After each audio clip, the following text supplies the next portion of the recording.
Hey, Mr. Duy Bui. How are you, my man? I'm doing well. How are you doing? Good, man. Second podcast here on Viano Podcast. We're trying to interview a bunch of musicians and just, you know, bring music to the people, I guess, so to speak. A little populist movement, or whatever you want to call it. I don't even know what to call it. We're here to have fun, right, my man? Yeah, yeah. Oh, my goodness. You hear that chair But squeaking in the background there? That's it's not a very cat. loud. That's my chair. No amount of WD-40 is helping me out with his chair here. Yeah, it's pretty loud. Yeah, I All can hear it right. for Well, sure. I just got to stay in one place for this particular thing, but next time I hope. But this chair is super comfortable. It just sounds like a cat. We're gonna introduce you to Yui Bui just to start off. You're the president of. By the way, we went to school together a long time ago, right? We're both pianists. We both write music. You write more music than I do, but you're the president of the Music Teachers National Association New Hampshire chapter, MTNA. It's kind of nationwide Yes. org. Talk more. Tell me more. So it's the New Hampshire chapter, and it's a national organization. And we host piano competitions, evaluations, and recitals throughout the year. And this coming October of 2025, it's New Hampshire's turn to have a convention. It's called Quad State. So New England Convention, and yeah, so I'm looking forward to it. It's a big event. Cool. Yeah. Amazing, amazing. You teach privately. You write music for chorus and piano. You're working on a book of solo piano pieces, right? You're gonna publish that. Is that right? Yeah, that's my summer project to work on a piano book for different level. I'm still working on it. And so it's not really organized in a way that how like Faber, for example, have book one, two, or three. This is kind of a mix of different level, and all the pieces are written for my students. Right. So yeah, so it's each piece is dedicated to a student, and it's at their level, so it's kind of all over the place. Yeah. No, it's great. You write really good music. I think it's very evocative. And actually, maybe we can talk a little bit about that today. I'd love maybe show some of your stuff. Awesome. Also, that'd be really cool. Talk about what Sure. makes your music really cool. I'd love to hear that. Uh, and just I'm gonna throw it out there. If you want to actually hear some of his music, you can check him out on YouTube on DNB Pianist. That's the YouTube channel. So there you go. Yeah, man. So what's cooking, man? How you doing here? I'm doing well. I also teach at a local middle school, so school is wrapping up, and uh, that's always a good thing, and kind of a bittersweet because my eighth graders are leaving to high school, so I Mm, always miss them. yeah. But it's summer time, and so I will be able to devote more of my time to composition. What are you gonna work on? So that piano book, and I have a couple other things as well that I'm working on for myself, and some choral pieces, and I'm also teaching at two camps for visually impaired and blind students. One in New Hampshire and one in California. So I Hmm have to arrange some music for that as well. Mm. Uh, so yeah, but summertime is creative time. Um, I try to be more creative anyway. Yeah, yeah, no, for sure. You got a lot going on. What drove you to working with like the visually impaired and the blind? That's a kind of awesome. Well, I have a visual or a vision problem Hmm too, and yeah, and I've been doing it for so long since 2003. So it's nothing different, but yeah. But hmm this year, this summer anyway, the called Enchanted Hills Camp in California, Napa Valley, and Hmm. they're celebrating their, I think it's 75th anniversary, and so they're hiring me to conduct the choir there. Yeah. Is it like what's it like working with like visually impaired students? I mean, what's it like when you get the results out of them? I mean, I guess you probably get the same results from them that you get from regular sighted people. How does that work? What's that like for you, man?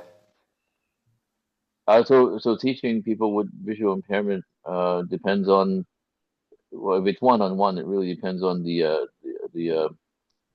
spectrum of vision loss or Mm, sight, and but in a group like a chorus, a lot of it is rote teaching. So I sing something on the piano, and then they mm, kind of learn that way. So mostly ears. hmm. Actually, not mostly. Pretty much all of it is by learning and teaching by ears. Um, Yeah. yeah, so it's just like with my students at school. Um, I'm happy and definitely feel accomplished after their concert, and so Mm. same situation with people with visual impairment. Yeah, I got one visually impaired student. I've been teaching him for like 6 or 7 years at this point. Yeah, I agree. It's definitely a lot of the road stuff, and but it's great. I mean, I have a real level of satisfaction working with that guy. He's phenomenal. Yeah, that's awesome. I Yeah, thought you were talking about me for a second there. I've been teaching you forever, my Yeah, man. yeah. No, I always uh, learn from you, so I thought you were talking about me. So, oh oh, yeah, I'm your oh, student. obviously. You're the best student I ever had, man. It's not even funny. Yeah, man, and you've been obviously you've been working the middle school thing for a number of years too. There's got to be a level of satisfaction. Do you take it from scratch, or they have musical background before you just like you kind of take it from scratch? I've seen your work, man. You got and actually I'll probably well if it's okay, I can also include a couple of videos of you conducting your school band also. Sure, yeah. Yeah, yeah. Yeah, because I've seen the stuff you do. It's pretty awesome. I mean, it's a real sense of unity. I feel like you bring a bunch of these like kids together and they really put it together for the concert. I mean, these are kids. I mean, they haven't really played instruments before, right? Or they have? No, the video that I sent you, that's first Hmm. year, fifth and Yeah, sixth grade. Yeah, first year. And at our school, we combine fifth and sixth, and then seventh and eighth. So the yeah, band, yeah, the band that I sent you, that's a group of fifth and sixth graders, first year playing.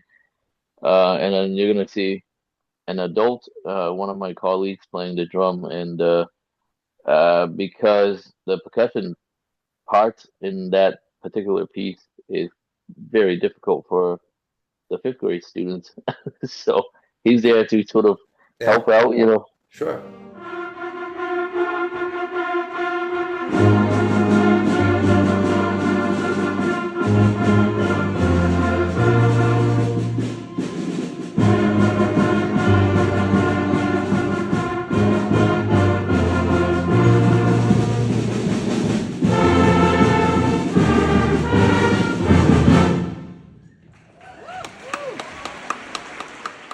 Yeah, but Yeah, yeah.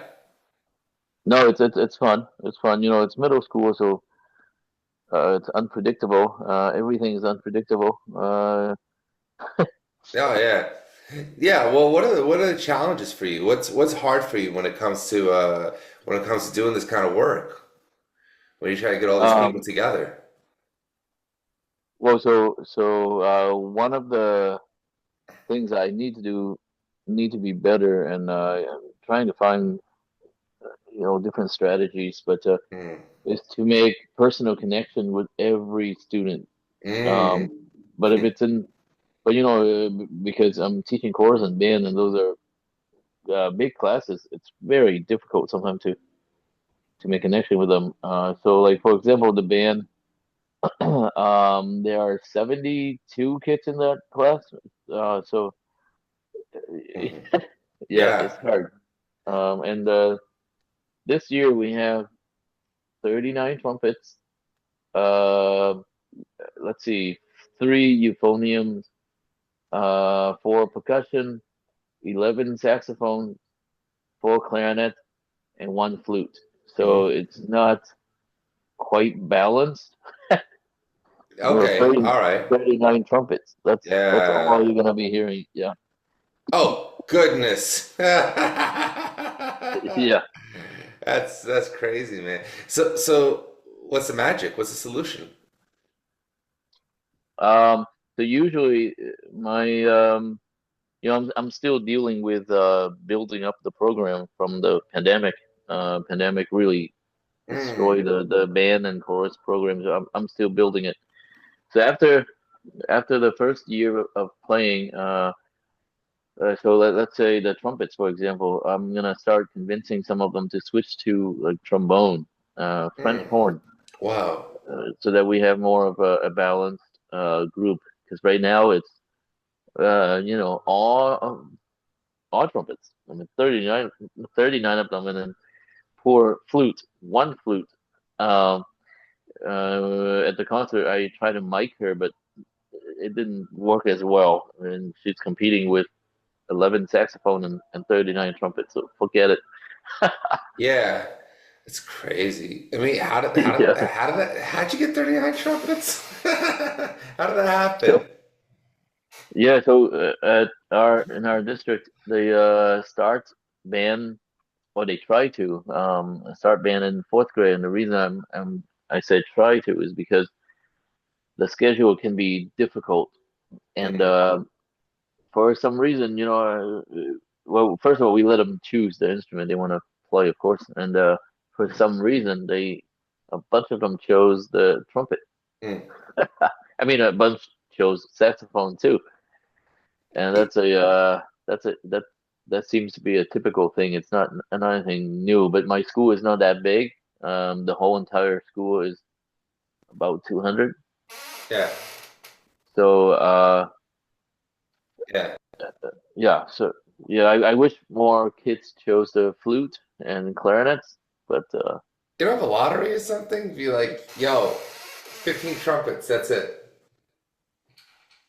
well, you want to build your program, so it's kind of Okay. All yeah, right. it's hard Yeah. to put a number on it, and if yeah, but I have a bunch of interest in learning the trombone, switching to the trombone, and Mm. a couple of saxophone switching to or trying tenor sax. So that would be good next year. How do you build connections with 72 kids at a time? Well, that's the difficult part, and Yeah. it happens that I have to take the opportunity outside of class actually to do that, and Mm. um, during recess would be one of them, or during lunch Mm. when I'm on duty, I Mm. kind of try to talk to them. Sometimes during recess, I'll come out and play soccer with them, Mm. things like that. Mm. And during rehearsal too, you can sort of walk around and talk to them. Yeah.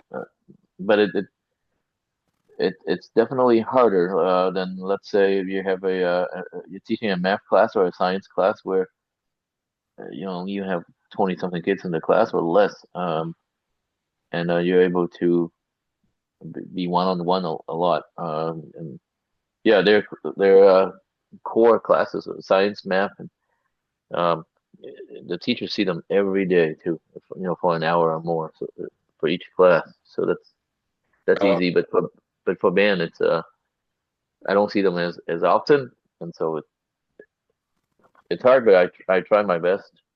yeah. Okay. Here's the thing, man. And I think part of it, what I kind of want to know, right? It's what drives you. So we can include some of your musical compositions too. What drives you musically? Like, what are you trying to get out of like? Well, actually, it probably applies both to your band and stuff like that. But like in your own musical composition, your own musical work, what drives you like musically, like philosophically, I guess? What are you trying to get out of your music? What's there for you as What you what yeah. yeah, what motivates me to do what I do? I Um, guess motivates, but also what are you expressing? What's in your music? um, I guess depends. So, for example, the piano book for my students, it's almost like a reflection on the year. So, Mm, for I used to write like a end of the year reflection for each student. mm, Um, and then would email it to them. But then later on, I found out that they already know what I think, and so I thought, okay, I'm gonna write instead of writing a reflection, I'll write a song, and in the song I can mm. reflect. Wow, that's It's cool. yeah, and sometimes I would take the pieces that they've learned this year, and I try to imitate that in the song that I write for them, and Mm, they of course recognize right away. Anyway, so yeah, the yeah. and I think it's more meaningful, and it's kind of it's very personal. It's Hmm. from a teacher to a student, very Hmm. very personal, and they love it. Uh, Yeah. so Yeah, sure. yeah, No, it's an amazing way to connect and reflect at the same time. yeah, I think so, and also I don't like writing words too much, so it Yeah. found my way out. Uh, I listen, I hear you on that too. Trust me, music has always been a way for me to connect as well. And I always felt that I was sometimes much more comfortable behind the piano than I was in a conversation. Obviously, here I'm doing a podcast, so I'm breaking out of that on some level. But I get that completely. I totally get that. yeah, and I can show some examples later on too if you want. I'd love to listen. We could do that right now if you like. You want to play a little something, and we could talk about that if you really want to. Yeah, so here's an example. So a student Hmm. was learning let's see a couple of songs that were very um meditative. I forgot, I won't remember all the names of the songs that she learned, but some of them let's see, crossing of the hands, for example, and so in the song that I wrote for her, Hmm. um have a lot of crossing of the hand, has things that make her think of the songs that she has learned. Mm. Obviously, I have to watch out for copyrighted things, but Yeah. so his reflection, and the name of it is reflection. That's why I need to work on his names of music. Is not very creative with that too. But That's so okay. That's yeah, fine. It's all good. uh, yeah, Tell me a little bit about what the song and what you're trying to get out of it and what your connection is. Yeah. So what are you getting out of the song? What are you uh so what's the name of the song? What are you evoking and what's in it for you, student? And then I'll include it, of course, afterwards. yeah. So the songs, again, they reflect what the students Hmm. learned throughout the year, Hmm. and then the technical aspects of the songs. Um, I would take from the pieces that they learned, but then some of the technique might be harder, more difficult on that I would use in their song, Yeah. So um, let me use an example. So this year, a student learned a lot of the pieces that she learned focused on legato playing, Yeah. and so then in her song, I um, primarily have the left hand playing like a not chords, arpeggio, Mm-hmm. uh, and then the right hand, very melodic, Mm-hmm. and her job is to connect all the notes, Mm-hmm. play very legato and Yeah. phrasing Nice. and all that. Yeah. Cool. Um,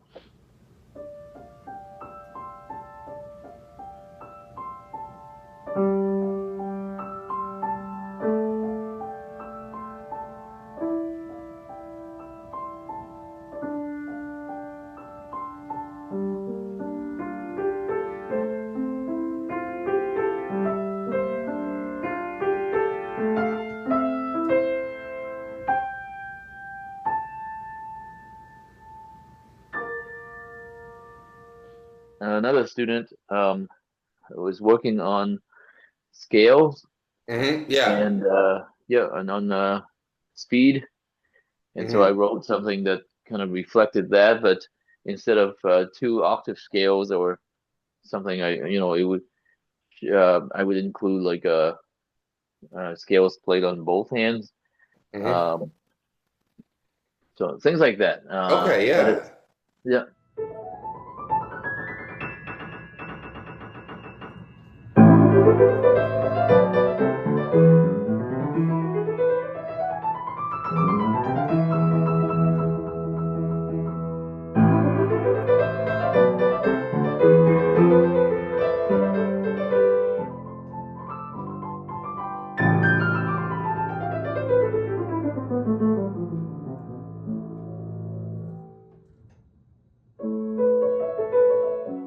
So it's all very geared towards what your students are producing and working on. Yeah, and it's very personal because each song is for an individual student, so it's very, very personal to their skill level and their taste in music as well. The And of course, thing, I yeah. yeah, I know them, so Yeah, no, and the thing that blows my mind about it is that what you get from like one or two or eight students really is so applicable for so many other students around. So that's kind of amazing. Because you're publishing a book, right? I mean, this is going to be wonderful for many, many people, I would imagine. I hope so. And then it's my first time trying to put a book of piano pieces together. Hmm. So let's see how it goes. But the most important thing is that I wrote them for my students, and they love them. They love the pieces, Hmm. and they have fun playing them, and it's that means a lot to me more than anything. Yeah, no, for sure, for sure.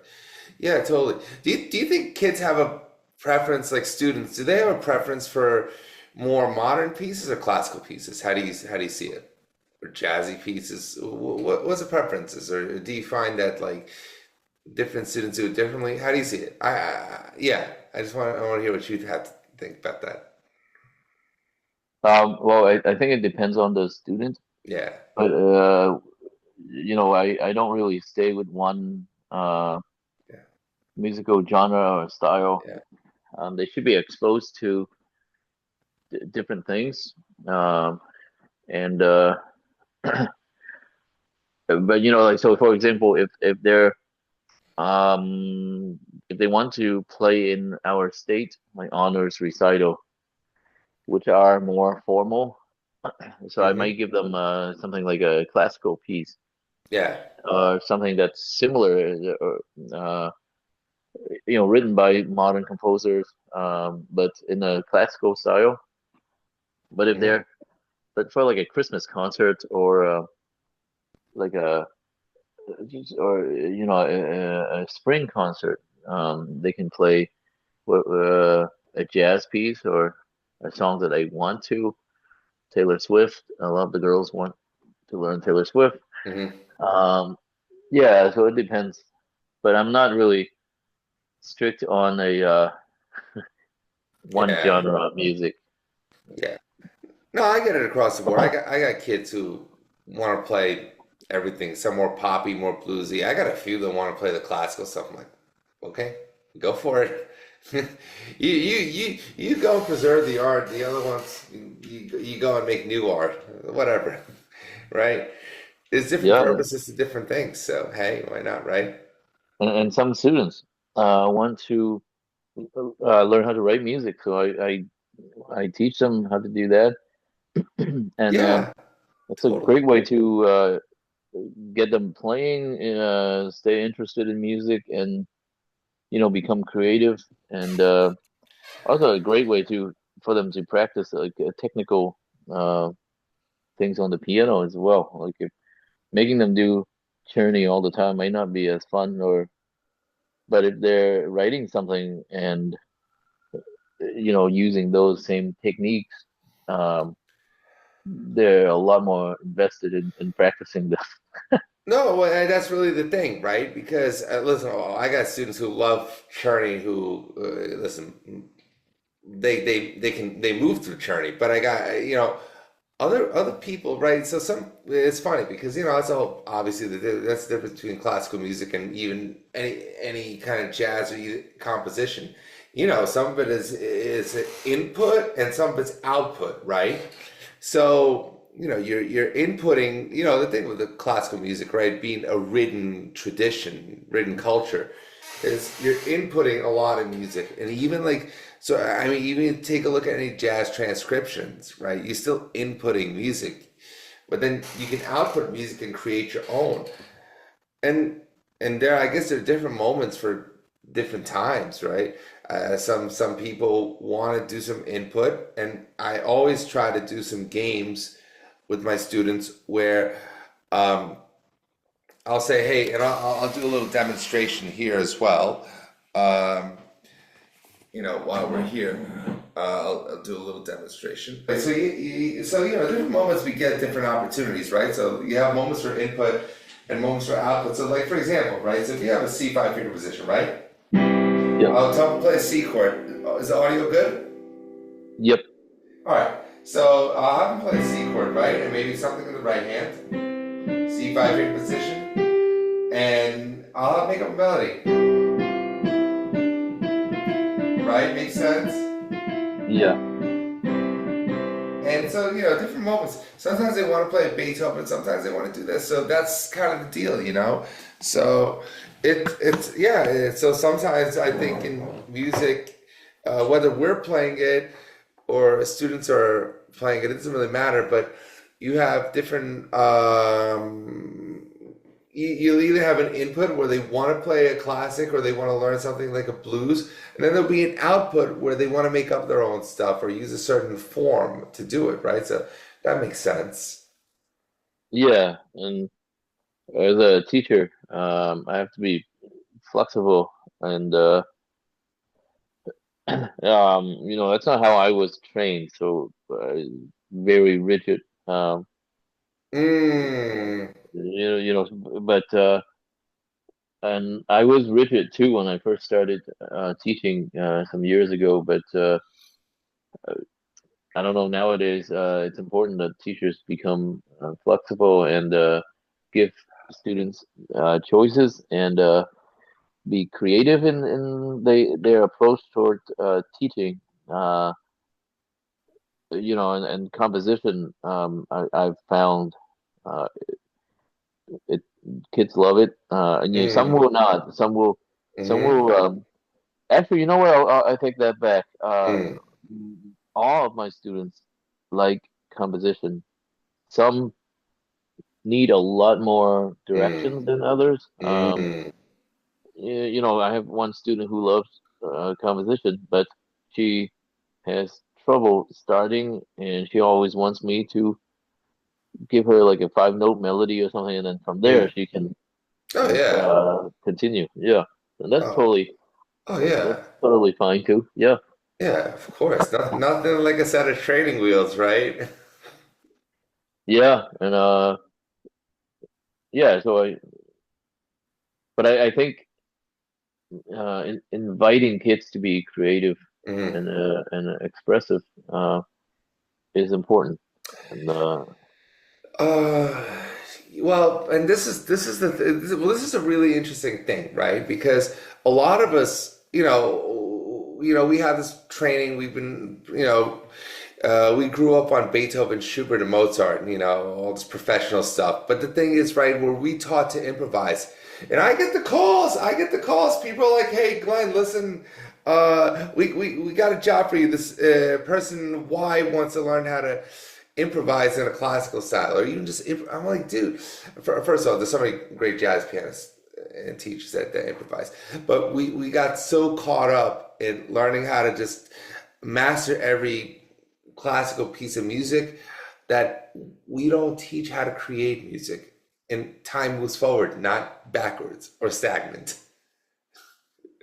Yeah, and even with those composers that you mentioned, they composed music and they performed their own music. It wasn't. I mean, they were pianists and everything, but Beethoven performed his own piano pieces. Well, Uh, yeah. yeah. So I think in a way, I'm not really going. I'm not going away from the tradition. It seems I'm Yeah. kind of going back to the tradition in maybe modern concepts or Hmm. modern approaches. Uh, Yeah. yeah, Well, yeah. I mean, the reason people wrote them down is because we didn't have CD players, or wow, I'm really outdated. They didn't have YouTube. yeah. YouTube, Spotify, everything else. Yeah, Yeah, that's right. But I think the reason we write it down, the other reason to write music down is because you can't. If somebody really wants to learn your style, I understand. This goes back to, like, right, when you learn something, like any good artist, right? A visual artist, they'll sit there and they'll draw a painting, and then they'll make their own style, but at least they kind of learn the technique. And that's like a reason why we write down music, right? We're learning a technique or an idea, which is what I think you're also showing your students with what you're doing too. You're showing yeah, them, yeah, you're showing them the idea. You make it personal for them, whether it's on an individual level or a broader level. You're making it personal, man. It's a good thing. It's a great thing. It's a gift, and I like it. That's what keeps me going too. right? Um, yeah, and it's so fun. With the t teaching private students, because you can really get to know the students and on an individual basis. So different from like teaching in school, for example. But um, I still do the same. I wrote a couple pieces for my band kids last year. Um, Yeah, they always like yeah, that too. Yeah, yeah. Of course. Yeah, of course. No, well, again, it's a whole personal thing, and the fact that it's new, it's an idea, it's relevant. The yeah, way, Beethoven was the Beatles back in the day. yeah, The Beatles were relevant 50 years ago. It's not that the Beatles aren't timeless. It's just that there's other things coming up these days. yeah. I forgot how someone told me there's like hundreds of new songs being produced or being put out there every day. Oh Uh, yeah, and I forgot the exact number, but I remember being very, very surprised oh how yeah. much output. Yeah, Oh, it's an ocean, and you get like three drops of water that float to the surface. yeah, It's and yeah. and now you can do AI music composition, which is kind of fun. There's an app Yeah. called Donna Oh, I don't even know that does this. that. But Real? Wow, man. yeah, but they'll never replace human expressions for sure or creativity. It's yeah. I mean, I've used AI music composition before, and it's fun, and that's about it. Very the music comes out very on the surface. No depth really. So that I think real human composition and creativity will always win over You AI know, for sure. you know something, and I think I mentioned this last time. Uh, I remember, and I think I've said this before. I was listening to a program on the radio. I don't know, what was it? Must have been, gosh, probably 10, 15 years ago, probably. And they were showing this computer that wrote this beautiful polyphonic piece. And I'm like, it's Bach, but I don't recognize the piece, but it's great and I love it. And they're like, no, a computer wrote it. Oh, okay. And the So it premise, sounded like Bach. yeah, but I didn't recognize it. They said it was a fugue. I'm like, I don't know it. I know all the Bach fugues, and I didn't recognize it. And I was just like, wait a minute. And I'm like, I would listen to it. It's a perfectly fine piece. That was like 15 years ago, 12, 13 years ago. This one. I mean, this is, um, so yeah, that's a good question. I mean, AI is iterative, right? I think aggregates a lot of ideas, and maybe it does take off on ideas. So that's the thing, right? So yes, that's an open question. Would you listen to music that was produced by AI? Do we want to have that connection and knowledge that it was us, it was our species that did it, right? Yeah, I mean, I can't imagine a fugue, similar to Bach, and yet have the same expressivity and creativity and intensity as Bach. Um, I can't imagine that by an AI, but See, Bach gave the thing with Bach, and I agree, right? Can you replicate Bach? It's like, can you replicate a Van Gogh? Maybe not, but Van Gogh gave us the idea. Listen, anybody can put sunflowers on a poster, but Van Gogh gave us the idea of how to make those strokes, how to make those fiery, yeah, fiery. I mean, it's white, but they're fiery shades of white. They're fiery shades of blue, right? Because the strokes are wild, they're massive. With the Bach, right? That exact shift, you have a diminished chord right there. How do you create that diminished chord right there? Out of all this polyphonic fugal madness right there, but he doesn't. The beautiful thing about Bach is he took all these disparate ideas that were hanging around for the past century and he brought them all together and propelled them. So, as a question, can AI replicate that? Does AI know that because Bach did it, AI can do it? That's the question. yeah, maybe an imitation of Bach, but I don't Mm. think Oh. AI can ever replace a human Yeah. unpredictability. That's what it. We're we're very unpredictable, and we're driven by emotions about by so many factors that I don't think AI can imitate this. I'm gonna, Uh, yeah, yeah. I'm gonna throw one at you, okay? Calculation, right? Take a look at calculators, for example. Uh, any human in their head can do two plus two. You give it a calculator, it does more complicated problems. You give AI, it will solve you. It can create whole code for you, right? Uh, so who's to say that AI can't spin off of what humans do and create something more intricate uh, than what we've created musically? Then it can say, oh, well, in its own binary brain, it says, okay, well, we want this particular chord here because we know it's going to pull at the heartstrings of human beings. That it's what it writes will make a person cry, for example. Yeah. Again, I think just Yeah, able to imitate. yeah, And when it comes to numbers, I think that's more black and white. So okay. AI can probably do better. Yeah. But Yeah. in terms of arts, like music, Yeah. paintings, and stuff like that, I'm not sure. Interesting. No, listen, we are going to find out, man. Next time. Yeah, and Yeah. if if AI can get to that point, they might actually replace us.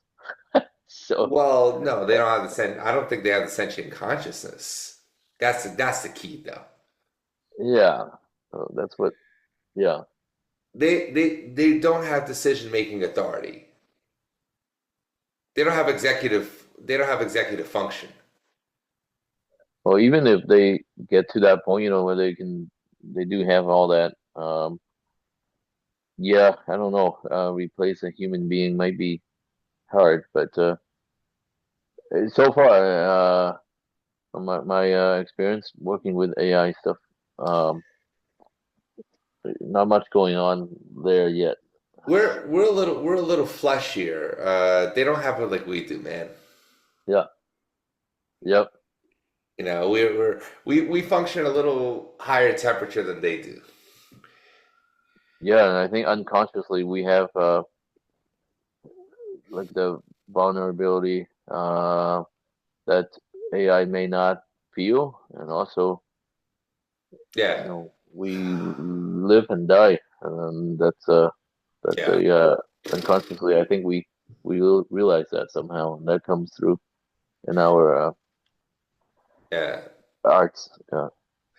Well, take it from me. I will eat that imitation crab any day of the week. Yeah, it's fun. It's fun to see for sure. Yeah. Oh man. All right. Cool, cool, cool. Yeah, man. So what else you want to share? What else you got going on? You doing the MTNA up in New Hampshire? Yeah? Yeah. Music Teacher National Association. What's on their docket? What you got going on with that? Well, this coming Saturday we have a honors recital, and then we take a few months off, and then have a quad state, and that's in October. That's the convention. What do they try to get out, MTNA? What's their purpose? What are they doing with music students around the country? They're an old organization, by the way. I think they were founded in like 1876 or something like that, right? Or Oh, 1871. They're a very old organization. yeah, I should know the background, but I really don't Yeah. that much. No, it's our goal is to support, obviously to promote music education, and also to support each other as teachers. And I think that's important because, especially in the piano world, teaching privately, you're kind of by yourself, right? And so MTNA unites Mm, us, and so all the recitals in New Hampshire, for example, um, are hosted in different places, but different teachers can send their students, and yeah, students get to see what mm, other kids in the state are doing, and if they get to the competition level, they can compete in New Hampshire, and then after that, they can go on and compete nationally. It's quite an awesome organization, actually. And I was involved as a student when I was younger, for sure, mm. and as a teacher as well. Yeah. Oh, how are you involved as a student? That's actually kind of interesting. I didn't know that. How are you involved as a student? Oh, like I play in the MTNA recitals, Mm, and I participated in different activities or events hosted by MTNA, like again, competitions. We have evaluations every year where students go to a place, and uh, they they're evaluated in music theory, history, oral skills, and uh, technical skills, and then they play a piece, and we give them feedback, things like that. So I did all that when I was younger, and now I'm doing that for my students. I think that blows my mind. You know what blows my mind, man? I feel like as teachers, we don't. We don't really see other people teach. We don't know the different style. I mean, there are some definitely groups and stuff, but I don't know. Do you feel like there are enough forums where teachers really understand like what we're trying to achieve? I don't feel like there's like enough like unification as far as that goes, or at least like spreading of ideas like actively. Am I right on that, or am I missing that? What do you think? Well, I think that's why I forgot to mention the other things that the MTNA does is we have meetings and workshops and things like that where Yeah, teachers learn from each other, and we have presenters.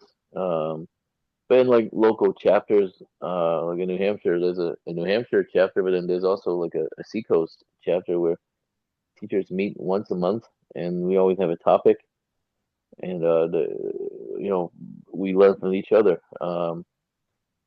I think yeah, the this month's topic was on performance anxiety. I forgot. yeah, I wasn't able to attend. But things like that, and yeah. I think it's important to connect with other teachers for sure. You, but also you can go on YouTube and watch other teachers teach or share their ideas too. Yeah, I'll put So them up many, on here. I'll put that up on here for sure. yeah. And what we're doing Yeah, right more now too is, resources, you know. yeah, what would your podcast too is helping to spread ideas as well. You know, everything that we're my organization is doing right now, we want to spread musical ideas. I mean, we're living in an incredible age with communication all over the world. And what I'm looking to do is just spread these ideas globally if possible, you know, just really bring that out to people. I mean, we live in a time with amazing communication, and that's what we're looking to do here. So, yeah, and I think MTNA has obviously established that for, a century and a half. They've brought teachers and students together for a long time. But what are we going to do to spread these ideas worldwide? What's next? That's like the thing that really interests me at this moment. So for sure. Yeah, like I've learned. I listened to the podcast we did with the other guitar teacher, and I Hmm. learned things from him, for example. Yeah, with Phil West, definitely. Yeah. Yeah, so it's great. I also play guitar, so I teach Yeah. guitar classes at school, and I have a couple of guitar students here. And Yeah. but I am a pianist, so I would say I have more experience in teaching piano and than guitar. So learning from other guitar teachers is definitely important for me, and it helps a lot. So, Yeah. Yeah. I mean, I'm sure you're a better guitarist than I am. I mean, I've taught a few guitar lessons. I'm not a amazing guitarist by any stretch. Uh, but yeah, I mean, if I'm a beginner guitar teacher, I need the basics in terms of yeah, like what scales will I teach today, yeah, and but how I got to learn the guitar was definitely not a traditional way either. yeah, I no, actually learned from someone who doesn't know anything about music theory or can't even read any notes, and yet was able to play or is able to play pretty well and taught me. I can tell you the story if you want. I that's we're here for that, brother. Okay, so Please, I'd love uh, to. when I Yeah, first yeah, when I first started teaching at my school, the principal said, "Mr. Bui, a lot of kids are interested in learning guitar. Would you create a guitar class?" And I said, "Sure." I don't know how to play guitar that well at the time, and so I got, like every teacher does, I think. Uh, I got a bunch of Alfred guitar method books, And so we, in that method book, they goes from, let's see, the book goes from one string and play one note at a time. Mm, And so one day, this guy worked in he worked, he's not there anymore. He worked in the school cafeteria, and I went to get lunch, and I forgot to get something. I don't know, I don't remember the exact circumstance here, but he came down to my room and he saw me teaching that guitar class, and I think he can tell how miserable the kids were, or how mm, miserable I was, trying desperately to motivate my students mm. from to practice from that method book, the Alfred method book. I think it's a good book, but Yeah, anyway, yeah, I'm not putting it down or anything like that. But yeah. he could clearly see that I had no idea what I was doing. Okay. So that he, so then after class, he so you want to learn how to play guitar? I said, oh, really? You could tell I didn't know what I was doing. I said, sure. Um, and he said he'll teach me, and it was interesting because my approach to learning is okay. What chord is that? What are we doing? What's part A, part B? And so that's how I talked to him at first, and he had no idea what I was talking about. Yeah, And he was like, okay, just do what I do. And so he started teaching me yeah. fingerstyle guitar. And as a pianist, Mm, I was so motivated because with fingerstyle playing, you can play the melody and the accompaniment at the same time. So like hmm. Oh yeah. it's like bringing the piano to the guitar in a way, and to Hmm. my brain that made sense. Mm, So I said, "Oh, this is awesome!" So I started practicing the guitar like crazy, like a yeah, madman. yeah, And so soon enough, I started playing fingerstyle guitar, and yeah. so now I teach guitar classes, and my class is very, very different. There's no method books anymore. Kids learn, the basics, chords and things like that, Yeah. but then they get into playing multiple lines. Yeah. Yeah. So thanks to that person, and his name is Don. I don't know how. I haven't asked him for permission for sharing his name, but yeah, his name is Don, and Give him a shout out. Give him a shout out. Give Don a shout out. Somebody sees him up in New Hampshire, give him a few more students. I'm cool with that. well, he doesn't teach guitar at all. He Oh, he okay. actually he was actually a science teacher and math teacher Yeah. for years and years, and then when he Yeah. retired, he I think he didn't That's know what to awesome. do with his time, so he started working in our cafeteria. That's cool. But Nice. yeah, I thank him all the time.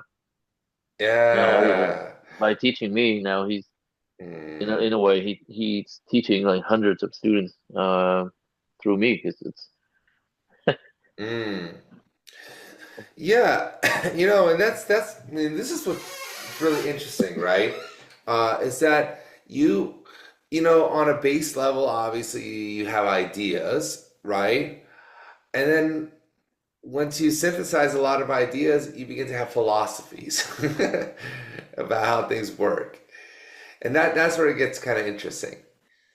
What's our yeah, philosophy today versus what's the ideas that you receive, right? What's inspired you and how are you going to inspire other people yeah, who, to show them open their door.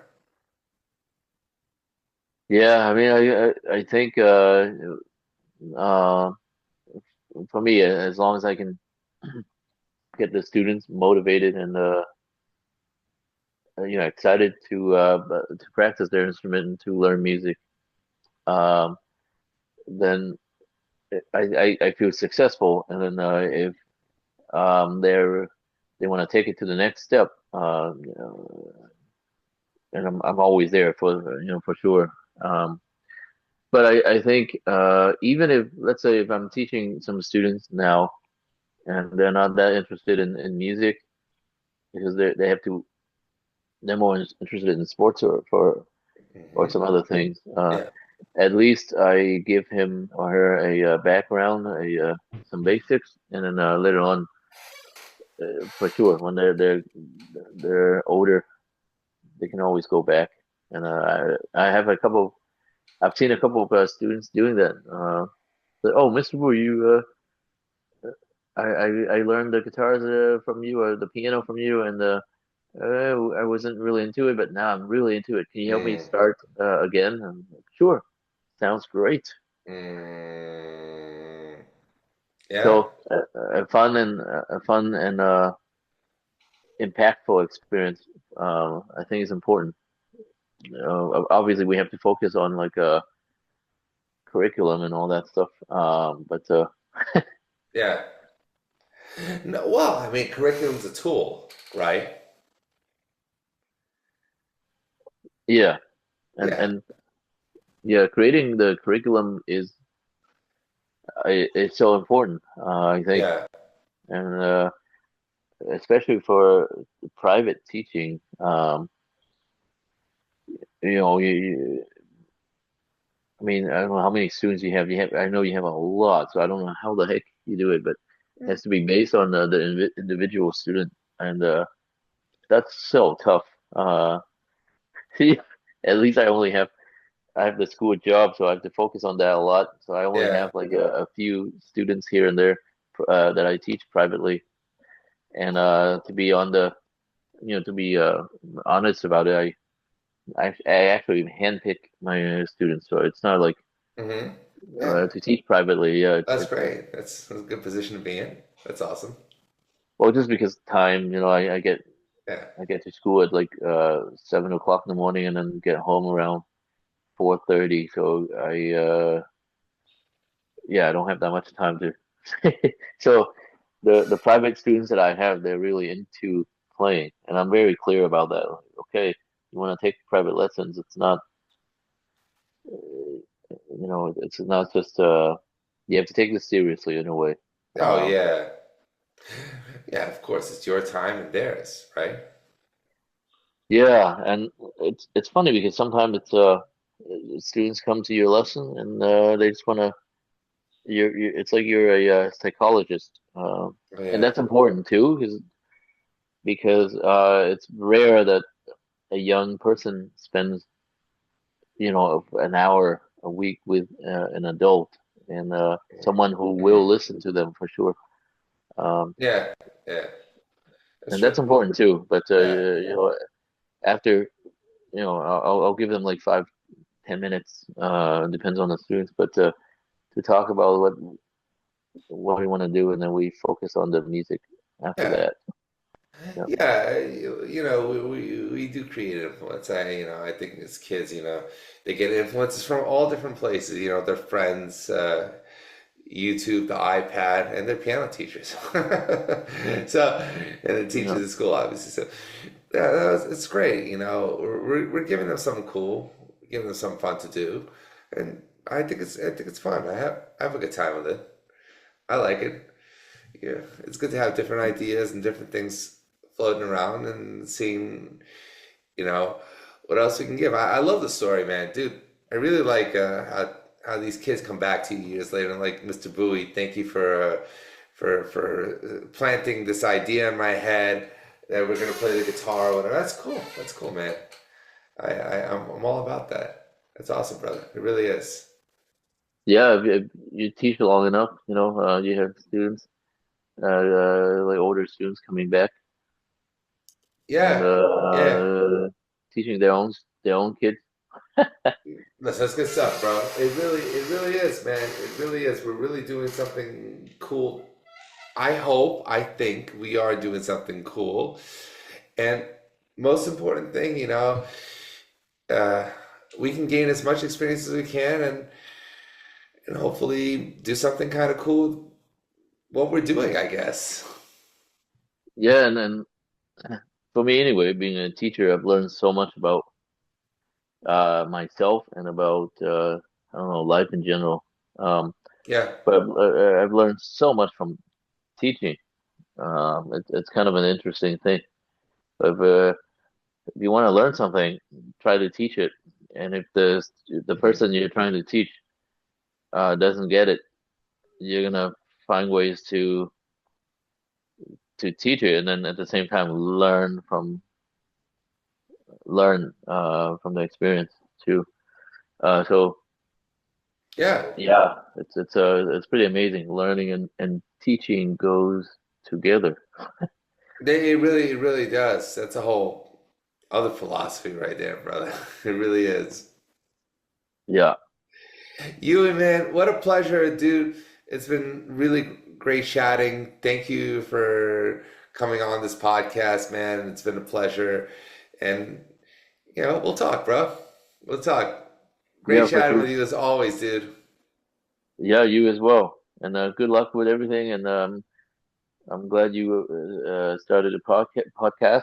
And it's going to be very, very helpful and inspiring for, well, I hope, in my session anyway. Hopefully, I was able to get my thoughts and ideas across. Although, again, Yeah. uh, No, no, yeah. No, you did, man. You got everything across. It was great, man. I really appreciate it. Thanks, Huey. yep, I'm looking forward to learning from other guests. All right, man. All right, see you later.